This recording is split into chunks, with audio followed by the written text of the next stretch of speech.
Bukan kali ini saja pegawai di lingkungan Kemenq menjadi buah bibir. Banyak kasus lain yang terjadi dan menarik atensi masyarakat, termasuk kasus korupsi. Apalagi untuk unit pemungut penerimaan negara terbesar di tanah air ini sangat rentan terhadap penyuapan. Bagaimana tidak, pegawai Direktorat Jenderal Pajak akan berhadapan langsung dengan masyarakat soal pajak. Lantas pegawai pajak tajir melintir, kok bisa? Kami akan membahasnya melalui sambungan virtual dengan Yunus Husian, Kepala PPATK periode 2002 hingga 2011. Selamat pagi Pak Yunus, terima kasih sudah bergabung bersama CNN Indonesia Business Pak. Selamat pagi pemirsa. Ya, Pak Yunus, ini kita bicara mengenai satu hal yang sangat menjadi viral ya. Kalau kita bicara sebenarnya PPATK sepertinya sudah mengendus adanya aliran dana mencurigakan dari mantan pejabat publik Rafael Alun sejak 2010. Kenapa tidak langsung ditindak oleh dinas terkait dari Kemenq atau KPK sendiri, Pak? Jadi sebenarnya mungkin dulu bisa atas dasar permintaan ataupun bukan, PPATK sudah menyampaikan sekitar 2012-2013 lah ya. Kalau produk PPATK namanya laporan hasil analisis. Sementara yang disetor oleh si Alun itu namanya LHKPN. LHKPN itu masih netral lah, karena yang buat dia sendiri. Kalau LHKPN itu PPATK membuat berdasarkan laporan-laporan yang masuk, laporan transaksi keuangan, termasuk LHKPN juga biasanya dipakai oleh PPATK dalam analisis suatu kasus. Kalau emang ada indikasi pidana, teruskan ke penegak hukum, namanya KPK dalam kasus ini. Kalau nggak ada ya dikembalikan lagi ke database ya untuk yang berikutnya. Apa kriteria untuk yang didalami? Pertama ya biasa menyangkut penyelenggara negara. Kedua yang jumlahnya besar-besar. Yang ketiga biasanya yang terkait dengan kasus yang sedang berjalan. Itu tiga hal itu. Lalu hasilnya diberikan kepada KPK. Nah, KPK memang harus dilihat kewenangannya udah ada apa belum. Dulu mungkin belum, mungkin sekarang saya kira udah ada kewenangan itu karena yang terlapor itu pernah menjadi kepala bagian pemeriksaan pajak kalau misalnya di Jawa Timur ya. Udah termasuk wajib lapor LHKPN. Udah harus menjadi objek dari pemeriksaan KPK terkait LHKPN sendiri harus diverifikasi oleh KPK, ataupun LHA itu juga harus di follow up oleh KPK. Jadi LHA ini bukan seperti pengaduan masyarakat, bukan, dia suatu barang yang sudah setengah matang, seperti penyelidikan pendahuluan. Di situ udah ada analisis, ada nilai tambah, udah didalami. Yang bekerja itu para analis yang terdidik dan dengan database yang sangat-sangat kuat dan lengkap. Harusnya di follow up dengan penyelidikan. Coba dilihat benar apa enggak, apakah ada bukti permulaan yang cukup, dua alat bukti, ada indikasi pidana apa enggak. Kalau enggak ada ya dihentikan, kalau ada ya bisa diteruskan dengan kewenangan KPK sendiri. Kalau dia mau minta data ke PPATK, ke Irjen, kemanapun juga bisa. Memang harus bekerja sama kalau menurut saya dalam penegakan hukum. Karena kalau nggak bekerja sama nggak mungkin memberantas korupsi di Indonesia ini, nggak mungkin ya. Ya kurang begitu. Jadi KPK harus follow up dua hal, LHKPN yang bersangkutan, verifikasi, dan LHA dari PPATK yang sudah cukup lama disampaikan. Di mana sekarang mungkin KPK sudah berwenang untuk follow up laporan untuk yang bersangkutan ini. Pak, kalau tadi secara kronologis ini dilaporkan sekitar tahun 2010 dan pada saat itu tadi Bapak mengatakan KPK tidak memiliki kewenangan untuk melakukan pemeriksaan lebih lanjut terkait dengan LHA yang harusnya memang diselidiki karena kemungkinan akan ada analisa-analisa transaksi yang mencurigakan, kemudian juga ada beberapa transaksi yang boleh jadi dianggap tidak wajar. Nah, berarti dalam periode dari 2010 hingga 2022 dengan perubahan dan kewenangan KPK boleh jadi ada celah transaksi-transaksi mencurigakan, kemudian laporan keuangan yang tidak tepat, sehingga harusnya KPK lebih proaktif dan apakah memang akan lebih banyak lagi kasus-kasus lain yang terkuak nih Pak? Jadi seharusnya KPK itu sejak yang bersangkutan menjadi kepala bagian pemeriksaan, dan dia sudah menjadi penyidik, itu KPK berwenang ya menindaklanjuti ini. Sekarang kan udah 2023 apalagi ya. Itu sementara laporan LH itu 2010, mungkin 2011, 2012, bahkan ada LHKPN-nya tahun 2021. Mhm. Ya, mungkin KPK kewalahan karena terlalu banyak LHKPN, terlalu banyak LH yang harus di follow up. Nah, saya mungkin kalau memang kekurangan sumber daya, kekurangan anggaran, kekurangan lain, seharusnya KPK bisa menggunakan pendekatan risk base ya. Mhm. Risk base itu dibuat prioritas. Mana high risk profile, mana high risk public officer, mungkin itu jadi prioritas ya. Yang kedua harus menggunakan teknologi, mungkin perlu pakai aplikasi sehingga waktu mendeteksi ketidakwajaran terhadap LHKPN tadi pakai aplikasi. Nah, yang tidak wajar itulah yang perlu didalami oleh KPK secara manual. Mhm. Karena kalau 100% didalami capek juga, terlalu banyak itu. Iya, Prioritas lah, bekerja baik. dengan prioritas. Nanti kalau perlu, kalau udah ada hasilnya, kalau perlu hasilnya diumumkan kepada publik sehingga ada naming and shaming ya, sebut Mhm. namanya ya dipermalukan sehingga ada sanksi sosial kalau perlu. Ya. Nah itu Mhm. secara umum bisa dibilang seperti itu. Iya Pak, ini tadi ada beberapa indikator untuk KPK melakukan tadi dengan profiling, kemudian juga dengan teknologi juga. Tapi yang menarik adalah mengenai modus yang kemungkinan memang menjerat daripada Rafael Alun sendiri. Karena kalau kita bicara dari sejumlah pemberitaan, kemudian juga LHKPN yang dilaporkan, hartanya cukup fantastis.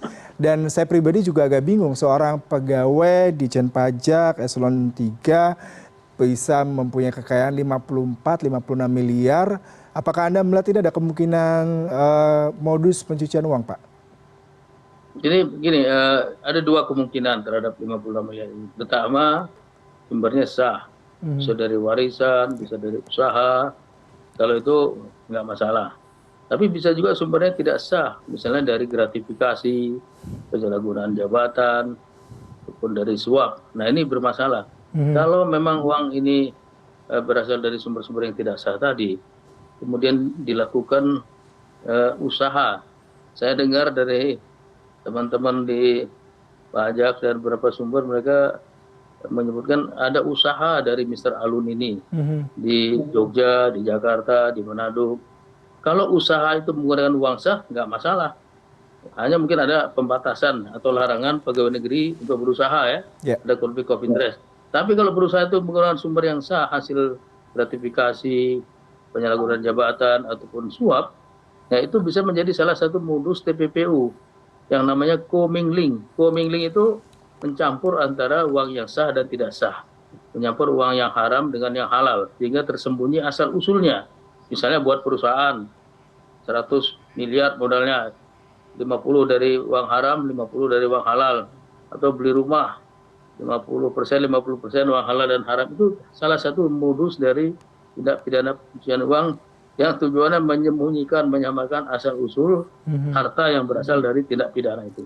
Jadi Mhm. bisa, Mhm. kemungkinan ke sana itu ada, dan di sini ada pembuktian terbalik, baik pada waktu mendakwakan gratifikasi, pasal 12B besar Undang-Undang Tipikor, atau mendakwakan Undang-Undang TPPU pasal 3 atau 4, di situ terdakwalah yang wajib membuktikan dari mana asal usul hartanya, bukan penuntut umum. Mhm. Ini ada kemudahan-kemudahan sebenarnya yang bisa dipakai. Iya. Yang menjadi kekhawatiran kita warga ya Pak ya terkait dengan kasus ini sudah beberapa kali terjadi Pak. Sebelumnya ada Gayus, kemudian juga Pak Suryo sekarang juga lagi disorot terkait dengan kekayaan yang melonjak selama menjabat dari Dijen Pajak. Lalu Anda melihat sebenarnya ini terjadi karena lahan yang basah, pengawasannya kurang, ataukah memang ini sesuatu yang wajar mengingat mereka orang-orang yang kompeten sehingga layak mendapatkan reward dalam artian gaji yang tepat, bonus yang tepat seperti itu Pak. Jadi memang sudah ada sejak dulu ya, saya pun pernah menangani waktu di ketika kenapa masih terjadi dan banyak berulang terus ya. Eh, Pertama, saya melihat eh, banyak dari pejabat kita tidak bisa membedakan mana uang pribadi dan mana uang negara, mana uang halal, mana uang haram. Seringkali dicampur-campur. Dan ini kelihatan sekali pada waktu terjadinya konflik-konflik of interest. Ya. Misalnya dia berusaha, dia pakai fasilitas dinas untuk kegiatan pribadi, dan rekreasi ataupun keluarga ya. Itu udah sumber korupsi dari konflik of interest itu cukup kuat ya. Terus saya lihat juga contoh mungkin tidak begitu bagus di Indonesia ini. Bukan hanya kita sorot Dirjen Pajak ya, yang dirjennya pakai motor gede gitu, pakai mungkin kemana-mana. Juga kita lihat di tempat lain eh, yang namanya role model dari pimpinan itu kurang gitu kuat kalau menurut saya, kurang kuat. Yang di bawah ya tinggal ngikut aja. Ya. Kalau bosnya ikut, ya anak buahnya ikut. Turun kemana-mana pakai motor gede, ya ikut juga gitu. Baik, berarti kepantasan, kelayakan, juga etik itu merupakan salah satu barometer bagaimana seorang public service itu memberikan citra di publik ya Pak. Mengingat boleh jadi itu merupakan salah satu variabel warga untuk memberikan judgement di sana. Lalu bagaimana Pak kalau kita melihat dengan para pejabat yang mungkin tadi Bapak katakan susah membedakan antara uang pribadi, uang negara, menggunakan fasilitas, dan banyak sekali kita dapatkan pejabat yang cenderung mensiasati laporan kekayaan mereka.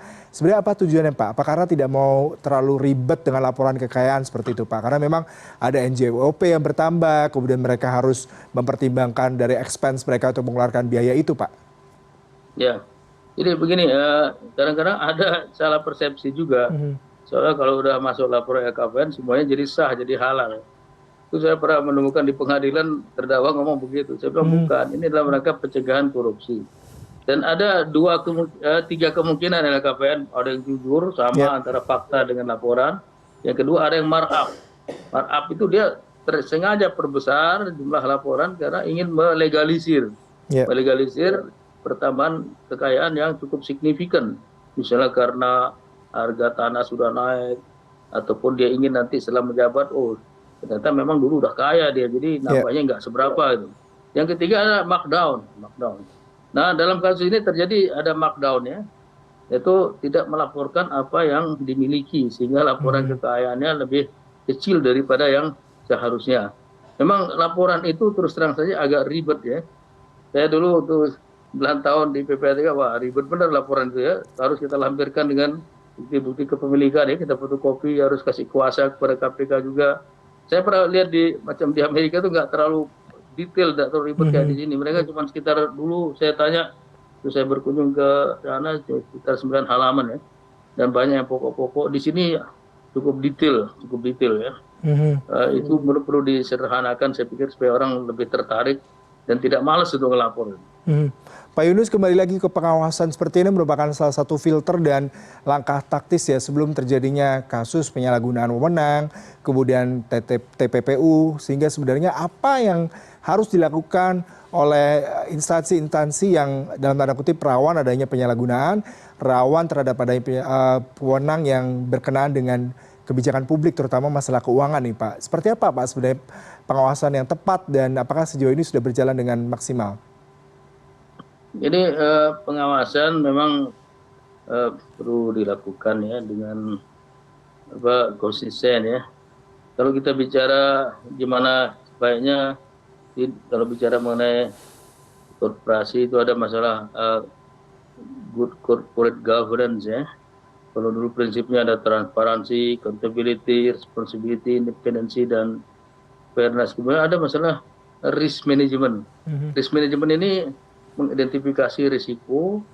Kalau besar risiko, besar resources yang dipakai. Misalnya, makin tinggi jabatan, makin banyak kewenangan dari pejabat-pejabat negara, termasuk pejabat pajak, maka rambu-rambu untuk memitigasi risiko itu, upaya-upaya untuk memitigasi risiko itu harus lebih banyak dan lebih kuat. Misalnya, mereka tidak boleh ketemu misalnya dengan wajib pajak, kalau memeriksa tidak boleh sendiri misalnya.